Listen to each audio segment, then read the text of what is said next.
السلام علیکم ناظرین، میں ہوں نسا اور آج حاضر خدمت ہوں جوسٹن گارڈر کے مشہور ناول صوفی کی دنیا کے ریویو کے ساتھ۔ اس کا اردو ترجمہ ابوالفرا ہمایوں نے کیا ہے۔ اگر آپ اپنے بچوں کو فلسفے کی تعلیم دینا چاہتے ہیں یا آپ خود ابتدائی فلسفہ پڑھنا چاہتے ہیں یا فلسفے کی تاریخ پڑھنا چاہتے ہیں تو یہ بک آپ کے لیے سب سے اہم ہے۔ ذہن میں اتھل پتھل مچانے والی ایک پرتجسس کتاب ہے جس میں ابتدائی فلسفہ بڑے معقول طریقے سے پڑھایا گیا ہے۔ جوسٹن گارڈر مڈل اسکول کا ٹیچر تھا۔ اس نے اپنے ٹین ایجر اسٹوڈنٹس کے لیے یہ ایک بہترین تجسس سے بھری ہوئی ناول تحریر کی تاکہ بچے فلسفے کو آسانی سے پڑھ سکیں اور اس کو سمجھ سکیں۔ اس میں جو فلسفے کا استاد ہے البرٹو، وہ صوفی سے سوال کرتا ہے کہ صوفی تم کون ہو؟ یہ دنیا کب اور کس طرح پیدا ہوئی؟ علم و حکمت کیا ہے؟ اور اس طرح کے کئی سارے سوالوں کے بعد فلاسفرز کی بات آتی ہے اور وہ شروع کرتا ہے مالیتوس کے فلسفہ دانوں سے۔ 585 قبل مسیح میں تھالس نے پیشن گوئی کر دی تھی کہ مصر میں موجود تاریخی ہرم پر سورج گرہن کون سے موقع پر پڑے گا۔ تھالس کا کہنا تھا کہ ہر چیز کی جڑ صرف پانی ہے۔ مالیتوس کا دوسرا فلاسفر اناکسیمینڈر ہے جس کا کہنا تھا کہ ہماری دنیا ان لاتعداد دنیاؤں میں سے ایک ہے جو پھلتی پھولتی ہیں اور پھر فضائے بسیط میں تحلیل ہو جاتی ہیں۔ اناکسیمینڈر کے بعد ہے اناکسیمینس جو تھالس کی پانی کے فلسفے سے متفق تھا، مگر پانی کہاں سے پیدا ہوا یہ اس کا سوال تھا۔ اناکسیمینس کے مطابق ہوا، پانی اور آگ کا امتزاج ہے۔ پیرامندس 540 قبل مسیح میں پیدا ہوا اور 480 قبل مسیح میں وفات پائی۔ ان کا فلسفہ یہ تھا کہ جو چیز وجود رکھتی ہے وہ ازل سے ہی موجود ہے۔ ہیراکلیٹس کا کہنا تھا کہ ہر چیز اپنے مدار میں چل رہی ہے۔ کوئی چیز اس قانون سے روگردانی نہیں کر سکتی، نہ ہی اس مدار میں دوبارہ داخل ہو سکتی ہے۔ مثلاً ہم اگر دوسری مرتبہ دریا میں قدم رکھیں تو اس وقت دریا وہ دریا نہیں رہتا جو پہلے تھا۔ ایمپیڈوکلس پر اعتماد تھا کہ فطرت کے چار عناصر ہیں۔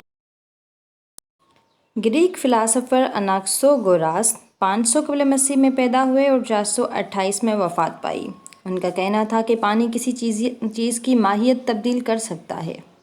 ان کے بعد ہیں ڈیموکریٹس 460 قبل مسیح سے 370 قبل مسیح۔ بنیادی تجسیم اور کایا پلٹ کا حل پیش کر دیا تھا انہوں نے۔ یونانی فلسفی تھوسیڈائیڈس 460 سے 400۔ ان کے بعد سقراط 470 سے 399 قبل مسیح۔ پوری دنیا میں شہرت حاصل کرنے والے سقراط کہنا ہے کہ عقل مند وہ ہے جو یہ جانتا ہے کہ وہ کچھ نہیں جانتا اور سچ اپنے اندر سے خود بخود ابھرتا ہے۔ افلاطون سقراط کا شاگرد تھا۔ 428 سے 347 قبل مسیح اس کا دور تھا۔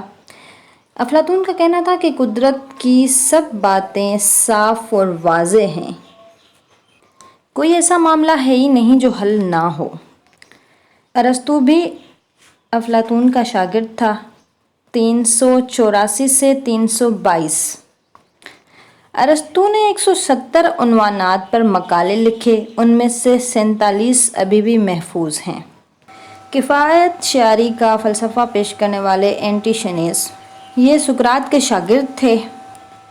زینو ان کا فلسفہ یہ تھا کہ ہر شے قدرتی طور پر اپنا کام کر رہی ہے، یہاں تک کہ بیماری اور موت بھی قدرتی طور پر اپنا فرض انجام دے رہے ہیں۔ ایرسٹیپس سقراط کا ایک شاگرد تھا۔ یہ عیش پرستی کی زندگی گزارنے کو پسند کرتا تھا۔ ڈسکریٹس کا کہنا تھا کہ تھوڑا سا علم حاصل کرو مگر اس پہ پوری دسترس حاصل کرو۔ وہ جدید فلسفے کا اصل موجد تھے۔ لاکس، برکلے، ہیوم، کانٹ نے فلسفے کو عروج پر پہنچایا۔ اسپینوزا 1632 سے 1677 عیسوی ان کا دور تھا۔ ان کا کہنا تھا کہ ہر چیز بنیادی طور پر ایک ہی ہے، چاہے وہ خدا ہو، فطرت ہو، ہر چیز کا مادہ ایک ہی ہے۔ 1632 سے 1704 عیسوی جان لاک کا دور تھا۔ جان لاک نے انسانی سوجھ بوجھ پر مشتمل ایک کتاب لکھی جس میں 2 سوالوں پر بحث کی گئی ہے۔ نمبر 1، خیالات کہاں سے موصول ہوتے ہیں؟ نمبر 2، کہ ہم ان پر بھروسہ کرتے ہیں؟ ڈیوڈ ہیوم۔ 1711 سے 1776 ان کا دور تھا۔ وہ عظیم دانشور کانٹ سے متاثر تھا۔ جارج برکلے کا دور 1685 سے 1753 تھا۔ برکلے کے مطابق خود میری روح بھی میرے خیال پر مشتمل ہو سکتی ہے۔ ان کا کہنا تھا کہ دنیاوی اشیاء دراصل وہ نہیں ہیں جس طرح ہم انہیں دیکھ رہے ہیں۔ جارج برکلے نے انسان کے دل سے دنیا کی محبت ختم کرنے کا نظریہ پیش کیا۔ مونٹیسکیو اور والٹیئر بھی جان لاک سے متاثر تھے۔ فرینچ مشعل راہ کی کچھ نشاندہی کرتے ہوئے البرٹو کہتے ہیں کہ اس سلسلے میں اہم نام مونٹیسکیو، والٹیئر اور روسو کے ہیں۔ البرٹو نے صوفی کو بتایا کہ فرینچ مشعل راہ کے فلسفہ دانوں نے انگلینڈ کے دورے کیے۔ انگلینڈ ان دنوں فرانس کے مقابلے میں زیادہ ترقی یافتہ اور آزاد ملک تھا۔ نیوٹن کا عالمی طبیعیات کا فلسفہ عروج پر تھا۔ سب سے بڑی یادگار جو ہمیں مشعل راہ کی تحریک نے عطا کی ہے وہ ایک عظیم انسائکلوپیڈیا ہے۔ یہ 1751 سے 1772 کے درمیانی عرصے میں 28 جلدوں میں شائع کی گئی۔ دنیا کے تمام بڑے بڑے عالموں، دانشوروں اور فلسفہ دانوں نے اپنے علم کو اس کتاب میں نچوڑ کر رکھ دیا۔ کہا جاتا ہے کہ ایسی کوئی بات نہیں ہے جو اس میں موجود نہ ہو۔ مشعل راہ دکھانے والے فلسفہ دانوں نے اسی مسئلے پر توجہ دلائی کہ خدا کے بغیر دنیا کا تصور بھی محال ہے۔ نیوٹن نے بھی اسی نظریے کو عام کیا۔ ڈیسکریٹس خود اس خیال کا حامی تھا کہ اگر روح کے غیر فانی ہونے کو رد کر دیا جائے تو اعتقاد کو شدید نقصان پہنچے گا۔ ہیگل کے کہنے کے مطابق تاریخ دنیا کے جوش و جذبے میں اضافے کا باعث بنتی جاتی ہے۔ 1813 سے سارن کیرکگارڈ کا دور شروع ہوتا ہے۔ وہ شیلنگ کے درس میں دلچسپی لینے لگا۔ کیرکگارڈ نے بتایا کہ سچ کے لغوی معنی کے بجائے ان حقیقتوں کو تلاش کرو جو انسانی زندگی میں جگہ جگہ بکھری ہوئی ہیں۔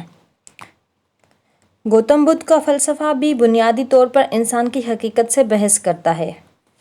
کیرکگارڈ کا کہنا تھا اگر میں خدا کو براہ راست اپنی آنکھوں سے دیکھ لوں تو کبھی اس پر ایمان نہیں لاؤں گا، لیکن اندیکھی حقیقت نے میرے ایمان کو مضبوط تر بنا دیا ہے۔ 1809 سے 1883 کارل مارکس کا دور۔